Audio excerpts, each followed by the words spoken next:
More Americans died on the Sultana than on the Titanic. The country buried the story before it buried the dead.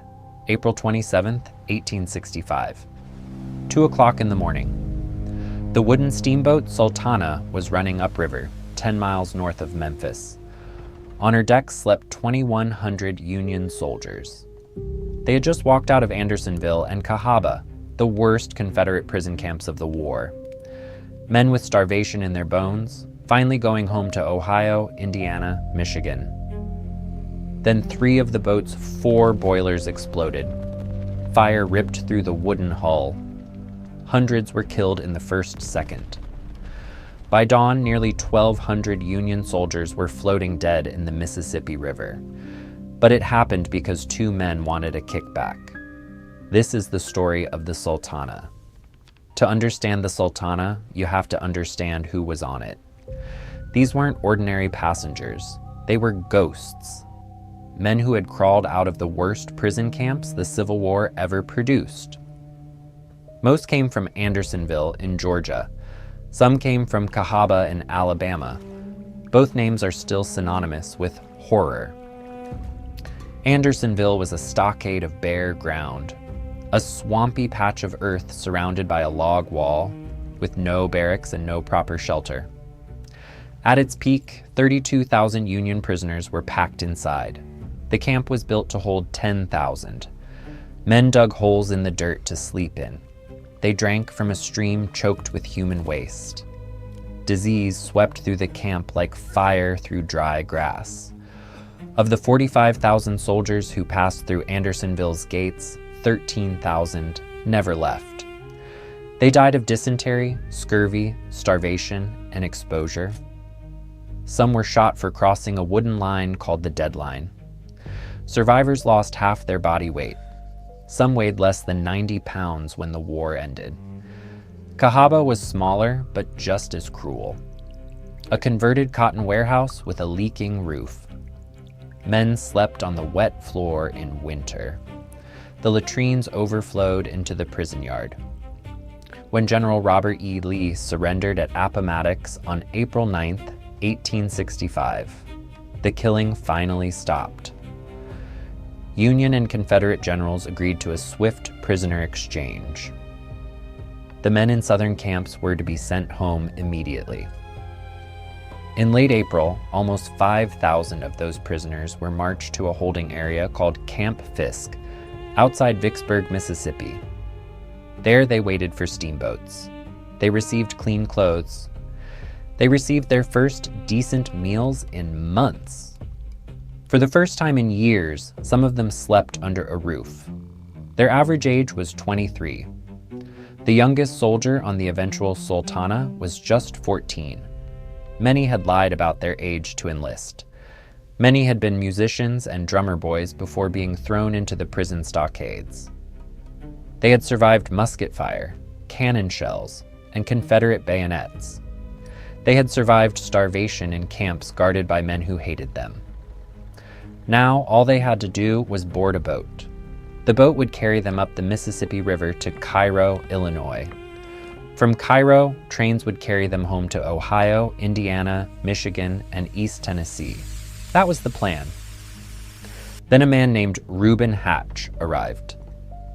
Lieutenant Colonel Reuben Hatch was the chief quartermaster at Vicksburg. On paper, he was a Union officer. In reality, he was a walking scandal. One historian who studied him for nearly 40 years put it this way: on a scale of 1 to 10 for corruption, Reuben Hatch would be a 12. Earlier in the war, Hatch had been arrested for taking bribes while stationed at Cairo, Illinois. The evidence against him was overwhelming. He should have gone to military prison. He didn't. His brother Ozias Hatch was a close personal friend of Abraham Lincoln. Lincoln himself wrote a letter that helped dismiss the charges. Hatch walked away. In early 1865, a military commission in New Orleans tested Hatch on his job duties. He failed completely. The board ruled him totally unfit for his position. 10 days later, he was somehow promoted to chief quartermaster at Vicksburg. Same brother, same political connections, same Lincoln influence. This was the man now in charge of moving thousands of half-starved prisoners up the Mississippi River. On April 15, 1865, the Sultana was tied up at Cairo, Illinois. Her captain, James Cass Mason, learned that Lincoln had been shot the night before. Mason grabbed an armload of Cairo newspapers and headed south. He wanted to spread the news to a region cut off from the telegraph by the recent war. Mason was 34 years old. He was part owner of the Sultana. He was also broke. The wartime steamboat trade had collapsed. His business was drowning in debt. He needed money. Badly. When the Sultana reached Vicksburg, Mason and Hatch met. The arrangement was simple. The U.S. government would pay between $5 and $10 per Union soldier transported north. A full load of 1,000 prisoners meant over $2,500 in profit. In today's money, more than $40,000. Hatch promised Mason at least 1,000 prisoners. In exchange, Hatch wanted a personal kickback. Mason agreed instantly. Then came the problem. 2 other steamboats sat empty at the Vicksburg docks. The Pauline Carroll and the Lady Gay had room for hundreds of soldiers. Hatch could have spread the men across 3 vessels. Each boat would have been safely loaded. The bribes could have been even larger. Instead, Hatch ordered something almost unbelievable. Every available prisoner, every single one. They all went on the Sultana. But there was another problem, a worse one. The Sultana's boilers were broken. The steamboat had 4 iron boilers mounted side by side. They worked together as a single steam generating system. The design was new at the time. It was also dangerously flawed. If the boat leaned sideways, water would slosh out of the highest boiler. That dry side would then overheat. Within seconds, the metal could blow. On April 21st, while heading south, one of the boilers sprung a leak. The Sultana limped back to Vicksburg for repairs. The chief engineer was a man named Nathan Wintringer. The mechanic he hired was R.G. Taylor. Taylor inspected the boiler at the Vicksburg dock. His verdict was grim. 2 iron sheets had ruptured. They needed to be cut out and replaced. A proper repair would take 3 days, maybe more. Wintringer panicked. 3 days was a death sentence for the deal. By then, the prisoners would already be gone on other boats. The Sultana would lose her cargo. Mason would lose his fortune. Hatch would lose his kickback. So Wintringer convinced Taylor to do something else. Hammer the bulged metal flat. Bolt a thinner patch over the ruptured seam. Get it done in 1 day, Taylor protested. He warned that the patch was unsafe. He said the metal needed full replacement. Mason ignored the warning. The patch went on. While the boiler was being patched, the soldiers were already filing aboard. Hatch had sent word from Camp Fisk. Every prisoner was to be loaded onto the Sultana. The number kept climbing. First 1,400, then 1,600, then over 2,000. Captain Frederick Speed, the officer in charge of paperwork at the parole camp, watched the numbers grow. He tried to halt further loading. He was overruled. Soldiers were packed onto the main deck, the boiler deck, and the hurricane deck. They sat on cargo. They sat on barrels. They sat on each other. Witnesses said the upper decks visibly sagged under the weight. One survivor would later say they were packed in more like hogs than men. Another said you couldn't move without stepping on someone's body.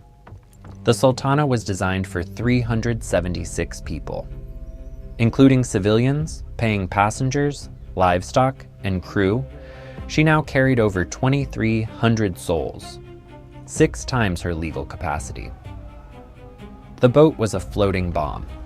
Mason gave the order to depart. The Sultana pulled away from the Vicksburg riverfront on April 24, 1865. The Mississippi was at flood stage. Spring rains had swelled the river. The current was vicious. The water was freezing cold. Photographs from the journey survive. One was taken at the Helena, Arkansas waterfront by a photographer named Thomas Banks. In it, the Sultana is so packed with soldiers that the decks look alive.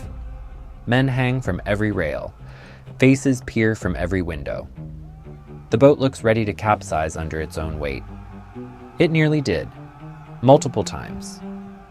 The Sultana listed heavily from side to side. Witnesses said the upper decks rocked dangerously every time the boat turned in the current. Each time the boat leaned, water inside the boilers shifted. Each shift exposed a different iron plate to direct fire. The patched boiler held, barely. On April 26th, the Sultana reached the Memphis docks. She unloaded a cargo of sugar. Then she crossed to Hopefield, Arkansas, to take on 1,000 bushels of coal. The extra weight pushed the wooden boat lower in the water. The decks groaned. At 11 o'clock that night, the Sultana cast off from Memphis. The soldiers had no idea Memphis would be the last city most of them would ever see. Many of them were already asleep. The exhaustion of years of prison was finally catching up to them. They had clean clothes. They had warm bodies pressed against warm bodies. For the first time in years, they felt safe. By 1 in the morning, the Sultana was steaming upriver into the dark. Captain Mason was somewhere on the upper deck. The night was overcast. A storm was building over the Arkansas shore. The Mississippi was so high it had flooded over its banks. In some places, the dark water stretched 3 miles wide. The Sultana was running against the current with 3 patched boilers and 2,300 passengers. The pressure was building. The water levels inside the boilers were sloshing dangerously low. She had less than 1 hour to live. If forgotten history pulls you in, subscribe to Past Light. We dig up the stories America buried. Now let's talk about what happened at 2 in the morning. 2 o'clock on April 27th, 1865. The Sultana was passing a stretch of river called Hopefield Chute. The boat was about 7 miles upriver from the Memphis waterfront. On both sides, the flooded Mississippi stretched into the dark. Then, without warning, the boilers blew. 3 of the 4 boilers exploded almost simultaneously. The blast tore upward and outward. It ripped through the deck above. It shattered the pilot house. It vaporized the men sleeping directly above the boilers. Survivors said it sounded like 100 cannons firing at once. Men 2 miles away in Memphis heard the explosion. Anywhere from 300 to 500 soldiers died in the first second. They were vaporized by superheated steam. They were torn apart by flying iron. They were crushed under collapsing decks. Many were so close to the explosion that no remains were ever found. A massive column of fire shot up from the wreckage. Both of the Sultana's tall smokestacks toppled. One fell forward, one fell backward. Together they smashed through the upper decks like falling trees. They killed dozens more. The center of the wooden boat was torn open. Burning coal from the fireboxes spilled across the wreckage. The Sultana was made of dry pine covered in oil-based paint. The flames spread instantly. Within minutes, the entire middle of the boat was an inferno. Men woke to chaos. They had been asleep 1 second. Now they were on fire. They were trapped under timbers. They were screaming for mothers, for water, for help that wasn't coming. A few soldiers tried to fight the flames. They reached for the boat's fire buckets. The buckets were gone. They had been used during the journey to scoop drinking water from the river. They had never been returned to their racks. The Sultana was a wooden boat full of soldiers and almost no way to fight a fire. The river was the only escape. It was also the executioner. The horror that followed lasted just 20 minutes. By the end of those 20 minutes, the Sultana had burned to the waterline. Inside that window, men died in every way a man can die. They burned alive, trapped between fallen timbers. They drowned, their starved bodies too weak to fight the current. They froze, clinging to driftwood as their muscles gave out. They were trampled, crushed under panicked crowds trying to reach the rails of the burning boat. Survivors described scenes that haunted them for the rest of their lives. Men with their skin hanging off in sheets from steam burns. Men on fire jumping into the river to extinguish themselves. Men holding onto floating horses that thrashed and drowned them in panic. Men reaching for floating debris, only to be pulled down by other drowning men. One survivor, a private named William Luganbiel, fought a panicked alligator on the deck. The boat had been carrying it as cargo. Luganbiel killed the alligator with a bayonet, climbed inside its wooden crate, and used the box as a flotation device. Another survivor clung to a dead horse for 2 hours before being pulled from the water. The Mississippi was so flooded that the nearest dry land was miles away. The current swept survivors past drowned trees and submerged farms. Some made it to a treetop and clung there until rescuers arrived. Many did not. The first rescue boat on the scene was the steamboat Boston No. 2. She was heading downriver when her captain saw the column of flames. The crew threw doors, shutters, planks, chairs, anything that could float into the dark water. They pulled around 150 people from the river. Then they raced to Memphis to raise the alarm. By the time the news reached Memphis, the burned survivors were already arriving. They floated past the city docks calling for help. Memphis dock workers and fishermen launched skiffs and rescue boats. They pulled men from the freezing water for hours. Of the soldiers brought ashore alive, another 200 would die in the days that followed. They died from burns. They died from pneumonia.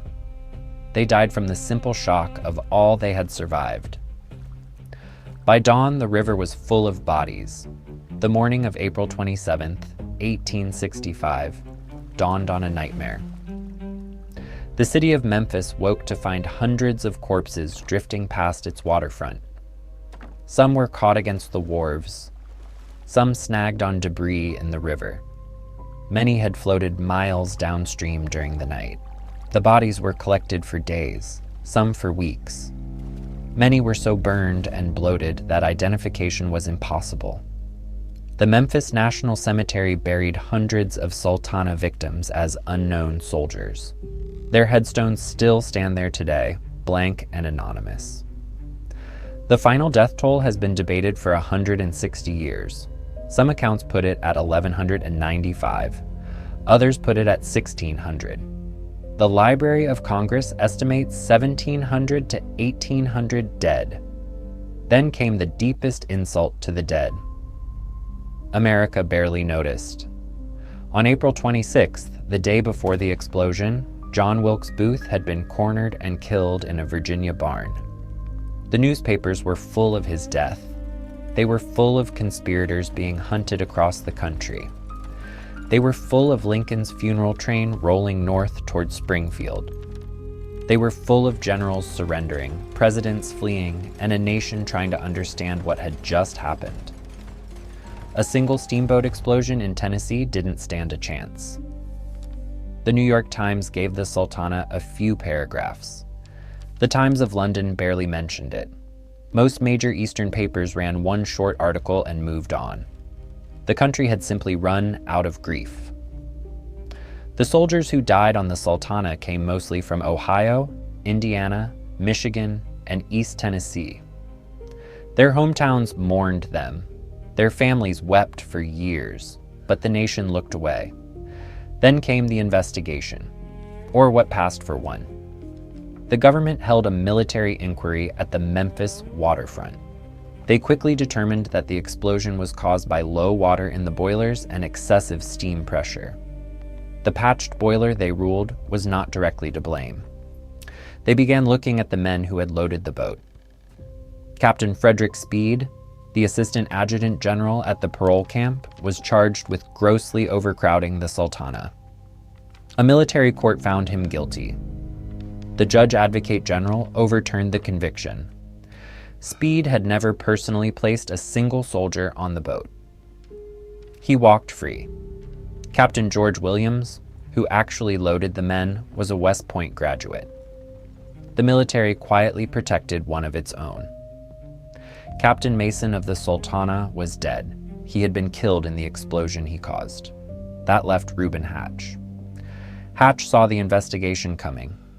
He resigned from the military to avoid court-martial. Then he disappeared. When officials tried to subpoena him to testify before Congress, they couldn't find him. He ignored every summons. He never testified. He was never charged. He lived out his life as a free man in Illinois. Captain Speed, the only man ever convicted in connection with the disaster, was eventually exonerated. He went home with his reputation intact. In the end, no one was ever punished for the deaths of more than 1,200 men. The greed that overloaded the steamboat, the corruption that bribed the loading officers, the cost-cutting that patched the boiler, the political connections that put Hatch in charge of human lives. All of it walked free. The Sultana sank into the Mississippi mud and into American memory. The river itself helped erase the evidence. Over the next century, the Mississippi shifted course. It moved nearly 2 miles east of where the Sultana had exploded. The wreck was buried under sand and silt. Then it was buried under farmland. By the 20th century, the worst maritime disaster in American history rested under an Arkansas soybean field. In 1982, a Memphis attorney named Jerry Potter went looking for the wreck. He used old river maps, sonar readings, and historical surveys. He found blackened wooden planks 32 feet underground.